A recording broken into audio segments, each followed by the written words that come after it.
وہاں جا کر میں نے فقیر کو دیکھا جو کہ دھمال ڈال رہا تھا اور مختلف قسم کی باتیں بھی کر رہا تھا۔ جب میں اس پیر کے پاس کھڑا ہوا، میں تو ساری باتیں ہی بھول گیا۔ میں تو بھائی کی دی ہوئی وہ ساری ہدایات چھوڑ کر اس ملنگ آدمی کو دیکھنے لگا تھا۔ وہ ملنگ اپنی ہی مستی میں رقص کیے جا رہا تھا۔ اتنے میں ایک شور اور چیخ کی آواز سن کر میں نے پیچھے دیکھا۔ میرے پیچھے ایک بہت بڑا ہجوم لگ چکا تھا۔ وہ عورت جسے میں چھوڑ کر آیا تھا، جس پر مجھے نظر رکھنا تھی، وہ اس ہجوم میں ہی تھی، مجھے نظر نہیں آ رہی تھی۔ اب مجھے اس کی فکر ہو گئی، کیونکہ جس انداز سے بھائی نے کہا تھا کہ اس پر نظر رکھنا، اس سے تو ایسا ہی معلوم ہوتا تھا کہ وہ کوئی خاص عورت ہے یا پھر بھائی کی جاننے والی ہے۔ تبھی میں چپ کر کے واپس تیزی سے اس ہجوم کی طرف بھاگا۔ میں اس عورت کو دیکھنے کے لیے جیسے ہی آگے بڑھا، لوگوں نے مجھے دھکے دے کر پیچھے کر دیا۔ جب وہ عورت میری طرف دیکھ کر چلانے لگی، خدا کے لیے میری مدد کرو، میری مدد کرو۔ اسے دیکھ کر سب لوگوں کی نظریں میری طرف پڑیں۔ میں نے غور سے دیکھا تو عورت اپنے پیٹ پر ہاتھ رکھ کر چلا رہی تھی۔ ایسا لگتا تھا جیسے وہ بہت زیادہ درد میں ہے۔ میری بات سن لو خدا کے لیے۔ وہ دوبارہ ہاتھ جوڑ کر بولی، میں حاملہ ہوں، امید سے ہوں، مجھے لے چلو۔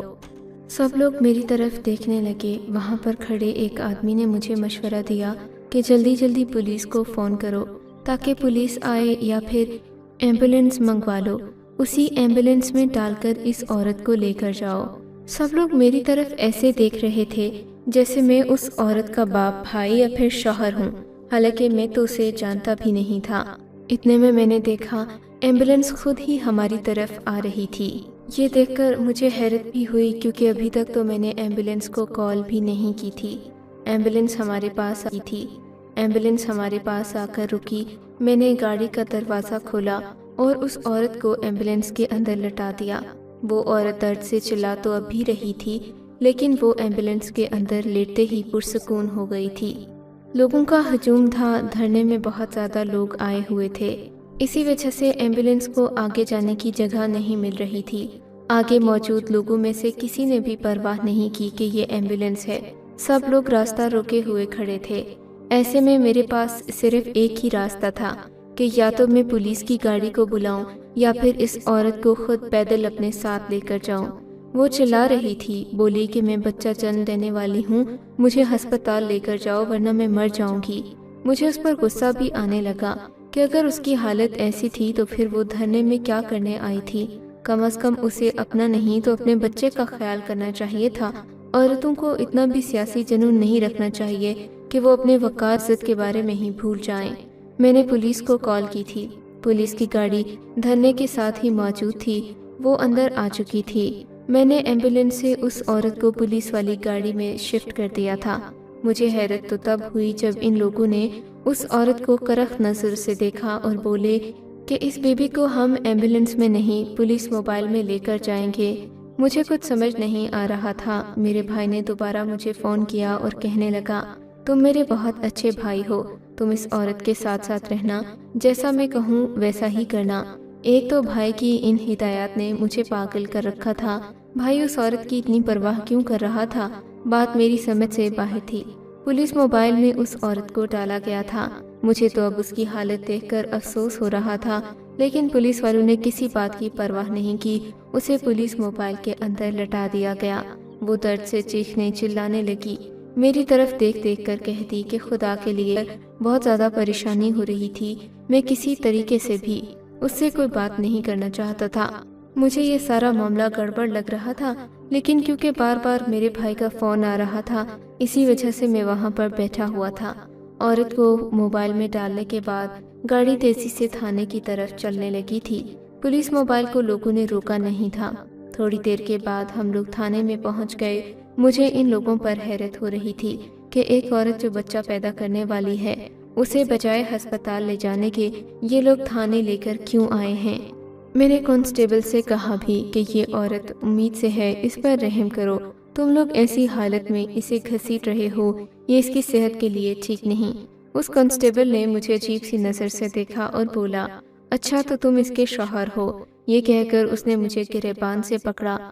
گاڑی سے اتارا اور پھر جا کر پولیس سیل میں بند کر دیا۔ میری تو جان ہی نکل گئی، میں جو کب سے اس کے ساتھ کھڑا ایک محافظ کی طرح کھڑا تھا، اس آدمی نے تو مجھے ہی پکڑ لیا، حالانکہ میرا کوئی قصور نہیں تھا۔ اب میں جیل میں بیٹھا یہ سوچ رہا تھا کہ آخر اس عورت کے پیچھے کیا کہانی ہے، اسے میرے ساتھ کیوں جوڑا جا رہا ہے، جبکہ میں تو اسے جانتا بھی نہیں۔ تھوڑی دیر کے بعد ایک پولیس والے نے سیل کا دروازہ کھولا اور آ کر بولا، آؤ آ کر اپنی بیوی سے مل لو۔ مجھے حیرت ہونے لگی، میری تو کوئی بیوی ہی نہیں تو میں کس سے ملوں؟ میرے چہرے پر حیرت تھی۔ اچھا تو کیا تم یہیں رہنا پسند کرو گے؟ اس نے یہ کہہ کر سیل کا دروازہ بند کرنے کی کوشش کی، لیکن پھر میں نے اسے روک لیا۔ میں اس عورت سے بات چیت کرنا چاہتا تھا کہ آخر کیا بات ہے، کیا وجہ ہے کہ وہ مجھ سے اتنی بڑی بات کی توقع کر رہی ہے جبکہ میں اسے جانتا تک نہیں۔ میں اس کے پاس آ گیا، مجھے دوسرے سیل میں لے جایا گیا۔ یہ دیکھ کر میری تو حیرت کی انتہا نہ رہی کہ اندر کافی سارے لوگ اور بھی بند تھے۔ جبکہ ایک خاص کمرے کا دروازہ کھولا گیا تو میں نے دیکھا سامنے وہ مہارانی بیٹھی ہوئی تھی، لیکن اس کی حالت دیکھ کر میرے تو قدموں تلے سے زمین نکل گئی، پر مجھے خاموش رہنا تھا، اسی لیے میں چپ رہا۔ آپ یہاں؟ میری بات سن کر وہ ہنس پڑی۔ ہاں، میں نے اور کہاں جانا تھا، یہ تھانہ ہی تو میرے لیے آرام گاہ ہے، اس نے بڑے اطمینان سے کہا تھا۔ یہ آپ کیسی باتیں کر رہی ہیں، میں آپ کو جانتا بھی نہیں اور آپ کہتی ہیں کہ میں آپ کا۔ ہاں، میں نے ہی کہا ہے کہ تم میرے شوہر ہو، لیکن کیا کروں، تم ہو ہی اتنے خوبصورت کہ مجھے یہ بات کرنا پڑی۔ عورت کی بہکی باتیں سن کر مجھے لگا کہ وہ پاگل ہے، لیکن یکدم اس کے چہرے پر سنجیدگی چھا گئی اور کہنے لگی، جیسا تم سوچ رہے ہو ایسا کچھ بھی نہیں، میں تم پر کوئی الزام نہیں لگا رہی، لیکن مختصراً یہی کہوں گی کہ فی الحال تم سب کے سامنے ناٹک کرو کہ تم میرے شوہر ہو۔ اگر تم ایسا نہیں کرو گے تو پولیس تمہیں دھر لے گی، مسئلہ تمہارے لیے ہوگا، مجھے تو کوئی مسئلہ نہیں۔ یہ بات سن کر میں حیران ہو گیا۔ اتنے میں ایک پولیس والا اندر داخل ہوا، اس کے ہاتھ میں ایک موبائل تھا، موبائل پر میرے بھائی کا کال تھا۔ میں نے سنا تو بھائی نے کہا کہ جو یہ کہہ رہی ہے وہ تم فی الحال مان لو، اگر تم نہیں مانو گے تو مسئلہ ہو جائے گا، اس لیے تمہیں جیسا کہا جا رہا ہے تم ویسا ہی کرو۔ یہ بات سن کر میں چپ ہو گیا، میرے پاس اور کوئی چارہ نہیں تھا سوائے اپنے بھائی کی بات ماننے کے۔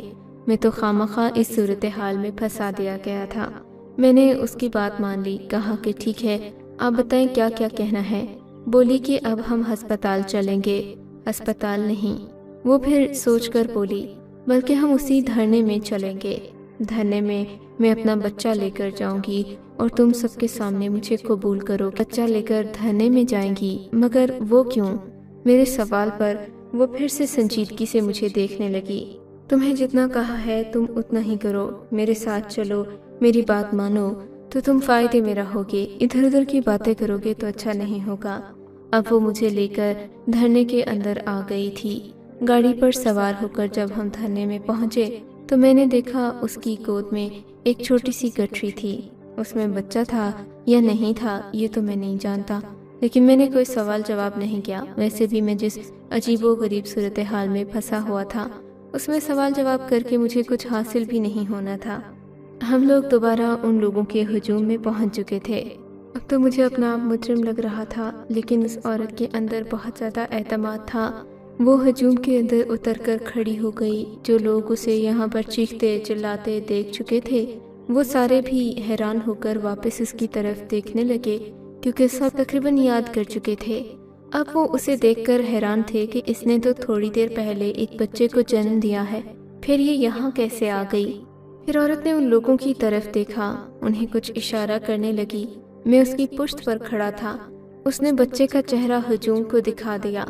ایسا کرنا تھا کہ ہجوم میں سے بہت سارے لوگ یکدم خاموش ہو گئے اور ایسے اس کی طرف دیکھنے لگے جیسے انہوں نے کوئی انہونی دیکھ لی ہو۔ اس بچے کی طرف دیکھ کر سبھی کے چہروں پر خاموشی تھی اور عجیب سے تاثرات تھے۔ میں نے بھی اسے دیکھنے کی کوشش کی، لیکن تب تک وہ اسے دوبارہ سے کپڑے میں لپیٹ چکی تھی۔ سب لوگ آہستہ آہستہ منتشر ہونے لگے، ایسا لگتا تھا جیسے لوگوں کا غصہ تھم سا گیا ہو اور لوگ کسی بات کو بھول گئے ہوں۔ جبکہ ایسی کوئی چیز ہوئی نہیں تھی جس کی وجہ سے لوگوں کو اتنا بڑا مجمع منتشر کرنا پڑتا۔ مجھے حیرت اس وقت ہوئی جب ایک گاڑی آ کر ہمارے پاس رکی۔ عورت نے گاڑی کو اشارہ کیا، گاڑی ہمارے پاس آئی اور پھر ہم دونوں اس گاڑی میں بیٹھ گئے۔ لوگوں نے ہمیں باعزت جگہ دی، راستہ دیا کہ ہم وہاں سے گزر جائیں۔ میں اب گاڑی میں بیٹھا اپنے بھائی کو فون کرنے لگا۔ میرے بھائی نے مجھ سے تازہ صورتحال معلوم کی اور کہنے لگا کہ تم اب اس عورت کے ساتھ اس کے گھر تک چلے جاؤ اور جیسا وہ کہے ویسا ہی کرو۔ میں نے بھائی سے آخر پوچھ ہی لیا کہ بھائی، اب میں اندھوں کی طرح آپ کی ہدایات پر کسی روبوٹ کی طرح ناچ نہیں سکتا، آپ کو مجھے سچ بتانا ہی ہوگا یا پھر آپ کو۔ میں نے اس عورت کی طرف دیکھ کر کہا۔ اس کے چہرے پر بدستور خاموشی ہی تھی۔ میں چپ ہو گیا تھا۔ بھائی نے مجھے تسلی دی کہ میں اگر ایک بار گھر آ جاؤں گا تو وہ مجھے ساری صورتحال سے خود ہی آگاہ کریں گے، ساری حقیقت بھی بتائیں گے۔ فی الحال وہ عورت جو مجھے کہہ رہی تھی میں وہی کروں۔ چنانچہ میں اس عورت کے ساتھ خوبصورت اور حسین تھا۔ اسے دیکھتے ہی معلوم ہو رہا تھا جیسے یہ عورت کسی بہت ہی زیادہ امیر گھرانے سے تعلق رکھتی ہے۔ عورت کے گھر میں داخل ہوتے ہی ایک چوکیدار آگے بڑھا، اس نے گاڑی کا دروازہ کھولا، ہم دونوں باہر نکلے۔ چوکیدار نے مجھے بھی سلام کیا۔ اس عورت نے وہ چھوٹا بچہ جو کہ اپنی گود میں اٹھا رکھا تھا چوکیدار کے ساتھ کھڑی عورت کو دے دیا۔ عورت نے اپنے بچے کو سینے سے لگا لیا اور اسے چومنے لگی تھی، جبکہ میرے ساتھ جو عورت تھی جس کا نام رخشندہ تھا وہ تیز تیز چلتی ہوئی آگے بڑھ گئی۔ مجھے اس کے انداز سے پتہ نہیں کیوں ایسا لگ رہا تھا جیسے اس نے کوئی بچہ جنم نہیں دیا، بلکہ اس نے یہ خواہ ہی کوئی ناٹک کیا ہے۔ میں نے چوکیدار سے پوچھا کہ یہ کیا ہے تو کہنے لگا کہ میں نہیں جانتا، آپ جہاں سے آئے ہیں واپس چلے جائیں تو بہتر ہے۔ میں ان لوگوں کا رویہ اور خود غرضی دیکھ کر حیران ہو گیا۔ پھر میں واپس سے گاڑی میں بیٹھا۔ مجھے وہ ڈرائیور میرے بھائی کے پاس میرے گھر میں چھوڑ آیا تھا۔ گھر آیا تو بھائی نے مجھے گلے لگایا، مجھے چوما، میری حوصلہ افزائی کی اور کہنے لگا، شاباش میرے بھائی، تم نے بہت ہمت والا کام کیا ہے، مجھے تم پر بہت زیادہ فخر ہے۔ لیکن بھائی مجھے ساری کہانی بتاؤ، یہ عورت کون تھی، اس کے پاس کیسا بچہ تھا اور کیوں تم نے مجھے وہاں بھیجا؟ تم اگر کچھ دھیان سے سنو گے تو میں سب بتاؤں گا، لیکن میری بات پر یقین کرنا ذرا مشکل ہے۔ تم یہ بات سوچ بھی نہیں سکتے کہ میں اب تمہارا پہلے والا بھائی نہیں رہا، بلکہ میرا تعلق ایک بہت ہی اعلیٰ ادارے سے ہے۔ اب میں اپنے ملک کے لیے کام کرتا ہوں اور یہ میری ڈیوٹی تھی۔ مجھے اس عورت کے شوہر کو بچانا تھا۔ اگر میں ایسا نہ کرتا تو لوگوں کی نظر میں ہم سب بہت برے بن جاتے، ہمارے ملک کا ایک برا تاثر لوگوں کے ذہنوں میں بیٹھ جاتا۔ بس اسی لیے یہ سب کرنا ضروری تھا۔ کیوں بھائی؟ آخر اس عورت نے کہ وہ کیا چیز تھی؟ میں نے تو اس کی طرف دیکھا بھی نہیں۔ میری بات سن کر بھائی ہنس پڑا۔ بس اس طرح کے ڈرامے کرنے پڑتے ہیں۔ تمہیں نہیں پتا کہ تم نے اس عورت کی کتنی مدد کی ہے۔ یہ عورت بیچاری نئی مسلمان ہوئی ہے۔ اس کی زندگی میں بہت مشکلات پہلے ہی چل رہی تھیں، لیکن اس کے ساتھ ایک اور مشکل تو یہ ہوئی کہ ایک مولوی نے اس پر الزام لگا دیا۔ الزام یہی تھا کہ وہ بے حیائی پھیلاتی ہے۔ حالانکہ وہ مسلمان تھی اور لوگوں کی مدد کرتی تھی، لیکن پتہ نہیں کس نے اپنا دکھ نکالا اور پھر اس لڑکی کو شہر سے نکالنے کا مطالبہ کرنے لگے۔ بات کرتے کرتے کچھ اوباش نوجوانوں تک پہنچی اور ان لوگوں نے اسے دھرنے کی صورت دے دی۔ یہ لوگ پولیس اسٹیشن کے باہر دھرنا کرنے لگے۔ مجھے تو بڑی حیرت ہے کہ اتنی سی بات کے لیے اتنا بڑا دھرنا آخر کیا کس نے؟ یہ شرپسند عناصر ہیں جو اس شہر کے نظام کو بگاڑنا چاہتے تھے، کیونکہ آج غیر ملکی عہدیدار اس شہر کی طرف آیا تھا۔ اسے بہت سارے ضروری کام تھے جو اسے یہاں کرنا تھے۔ ہم نے ان سب نوجوانوں سے کہا کہ آپ اس عورت کا پیچھا چھوڑ دیں، لیکن یہ لوگ نہیں مانے۔ ان میں سے کچھ اس کی خوبصورتی کے پیچھے پڑے تھے تو کچھ اس کو بہت ہی زیادہ گنہگار سمجھ رہے تھے۔ لیکن پھر میں نے اپنے ذہن کی طاقت کو لڑایا۔ میں نے دیکھا کہ لوگ حاملہ عورتوں کی عزت کرتے ہیں، تو میں نے اسے یہ ناٹک کرنے کو کہا۔ پولیس کو اس لیے میں نے ساتھ میں شامل کیا تاکہ لوگوں کو یہ سارا ڈرامہ حقیقی لگے۔ جب ان لوگوں کو پتہ چلا کہ یہ بیچاری امید سے ہے اور اپنا بچہ پالنے کی فکر میں ہے، تو لوگوں نے خود ہی اس عورت کو بخش دیا۔ وہ اگر نہ بھی بخش دے تو ہمارے لیے یہ کوئی مشکل کام نہیں تھا کہ ان چند لوگوں کو مار بھگا دیتے، لیکن ہم ایسا کرنا نہیں چاہتے تھے، اس لیے ہم لوگوں کے جذبات سے کھیل کر اس عورت کو بچانا چاہتے تھے اور ہم نے وہی کیا۔ تم نے جو کیا مجھے بہت تم میرے وہ بھائی ہو جسے میں کچھ بھی کہوں تو وہ کسی بھی وقت مجھے شرمندہ نہیں کرے گا، مجھے اس بات کا مکمل یقین ہے۔ بھائی کی بات سن کر میں ہکا بکا رہ گیا۔ شہر کی رونقیں اور ڈرامے میں نہیں سمجھ سکتا۔